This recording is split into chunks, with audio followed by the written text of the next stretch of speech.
person that works with you and vibes with you so that you feel confident talking to them about your goals and all the things. So I absolutely love it. Okay, going back to, we talked about women, we talked about what's really important for them as individuals, but most women in their 30s, like we were talking about, they do want to get married. So how does that work? How do we go from, okay, I'm totally in control of my finances to, oh my God, there's this other person that we're going to share a name, we're going to have kids together, we're going to probably buy a house together. What's some product education or, marriage education, financial education, however you want to spin it, on advice for couples coming together with a prenup so that they can live out their best financial goals independently, but also as couples? Amazing. So great question. And this is exactly, so after we get off this call later tonight, I am talking to a new couple that they're not married, right? But when I was talking to the female came to me. Usually it's women, we like to strategize. So most of the time it's the woman that comes to me, and then we bring on the man and the couple. And so she came to me. She's like, Silvia, I want to do a plan, blah, blah, blah. So we started doing the plan. And as I was talking to her, I realized that I'm like, I can't do a plan for you or I can't just do it for you. I need to have your boyfriend, because a lot of the things that you want depend on, your boyfriend. So yes, I'm a financial advisor, but I consider myself a financial therapist, because I'm the one that kind of brings the couples together. And then we can have those really uncomfortable and awkward discussions. And you can just blame me if I'm telling you to do something, instead of like making it very personal, because I get it. I have the same discussions with my partner, and it makes me uncomfortable. So I totally get it. And so what I told her, I was like, let's have our next meeting with him, because I want to know, or with your partner, I want to know what he's thinking, right? A lot of the times we want to buy a house, we want to have kids, we want to get married, but then maybe the partner doesn't want to do this in the next year. They want to do it in the next 5 years. So it's very important that they come together, because that's going to affect how I invest the money and how it's the financial plan. And, it might not seem like a lot, but 1 year or 5 years, that can really impact it. So I typically recommend, if you're talking to a couple, just get another point of view, because it's going to remove that very loving, emotional thing. And it's just going to make it, you're going to blame someone else for it. So that's one of the reasons why I like to always have couples come together, and then we can talk about it, because I clearly see time and time again that some people have an agenda and others have another agenda. And it makes me like, that's why I just would never be able to invest the money unless everyone's on the same page. Yep. So even before you get married,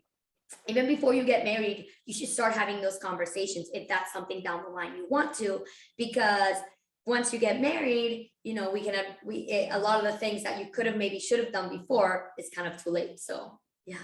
Absolutely. And I know finances is like one of the hardest things to talk about as a couple. I mean, it's hard for me to sit down with my own thoughts and be like, all right, I got to go through my finances this month. I got to look at what I spent. But when it comes to couples and talking about like what you're spending, what I'm spending, what our goals are, what are the goals for the kids that are in the future or the kids we have now, what is some advice or education, however you want to frame it, for couples to have an ongoing conversation about finances and make it a part of their daily diet and communication? Yes, totally. And I 1,000% love this question, because I talk a lot about finances with my partner, and he thinks I'm obsessed with money and that I talk too much about money. And so I was like, okay, I'm going to agree. But I typically recommend that people set up money dates. So once a month, right? You can either go out to dinner, probably not go out to dinner because you don't want to talk about it, but I like to, light a candle, grab a glass of wine or coffee, and put down your statements, right? Like take a look at your statements together and try to find your investment account, try to find your bank. Because what I recommend that you both do is you need to know your net worth, right? Both of you need to know what is your net worth. And for those of you that don't know what net worth is, it is how much do you own minus how much do you owe, right? So if you have $100,000 in the bank and you don't have a mortgage, your net worth is $100,000. If you own a home for $400,000 and your mortgage is $300,000, your net worth is $100,000. So putting down your net worth for yourself and for your partner, right? Always, and track that on a monthly basis. I track my net worth daily because I have everything aggregated with our financial planning software, so it's in real time. I like to check it, on a daily. It's too much, but I recommend at least once a month, just check your net worth, because that's what's going to give you the boost to make it grow and watch it, flourish. And if both couples can sit down on a money date, build out your net worth and take out your statement and really go through it together and make it fun, make it, maybe have a, have the glass of wine and that candle, and make it a romantic thing. It might, and then just blame your financial advisor that told you to do this, so it's not as awkward. Then it can be more open. But I typically like to do money dates. I like to call them that. I think that is so smart. It's like, let's set the tone, right? Let's show up to it knowing we're going to do this, but we're going to make it fun and we're going to learn from each other. And then in a month from now, we're going to go, so how do we do? Are we on the right track? Oh boy, did something come up? Did I have to buy those shoes, or did we not have to buy those shoes?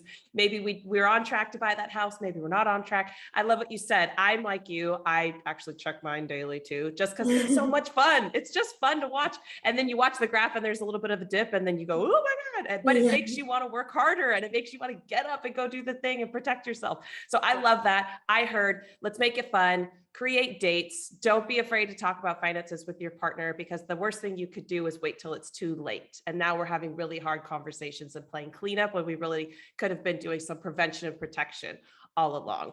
So and also if you're a woman, just don't assume that your man or knows what he's doing. Because let me tell you, let me tell you something. I've met a lot of investment advisors or hedge fund managers that don't know how to manage their money. It's very different to invest, very different to manage. Don't assume that he knows what he's doing. Great point. Louder for the people in the back. We're not going to rely on our men to do the finances for us unless they know what we're doing. Okay. I heard it loud and clear. Play it back. If it didn't resonate the first time, we got it. Okay. And so do you think that there should be a CFO in a relationship? Do you think somebody should manage the overall budget, or should people really be in charge of their own finances once they are married? So typically what you would see is that the women in general, you see the woman managing the day-to-day budget and the man managing the day-to-day investments. But there is so much, and I think that's okay, that's fine. But there is so much synergies that can come together when a couple talks about it.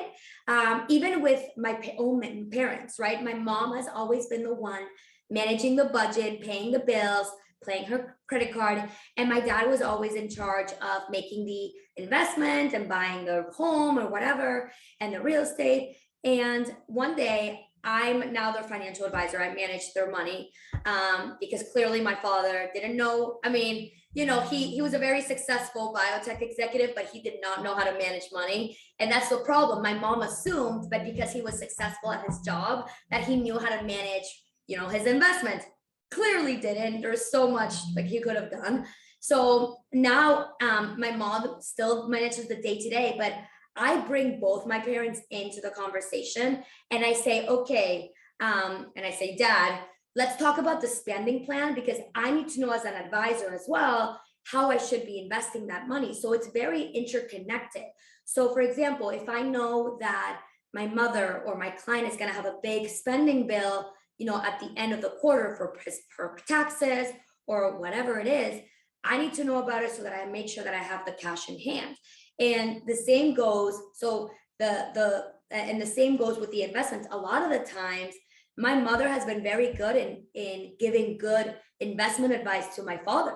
So it's so funny. Quick little caveat to show you how people can change, right? My mother is, I don't want to know anything about investing. I don't like it. But once I started investing, I started to bring her on her investments.